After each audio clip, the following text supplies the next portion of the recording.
my opinion, all dogs deserve to dance.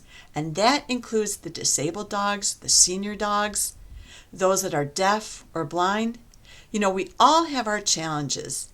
Myself as a dancer, I have had to rework a lot of my repertoire to make it work with an injured body.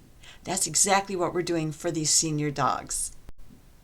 If you're interested in continuing freestyle or even starting freestyle with the senior dog, consider taking Freestyle for Senior Dogs.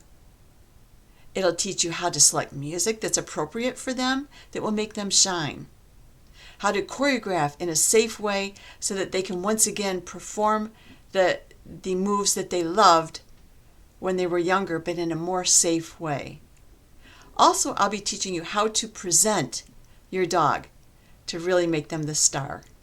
So if you're interested in this class, see the link below and go to the Dogs Can Dance Learning Center. Freestyle for Senior Dogs is available now.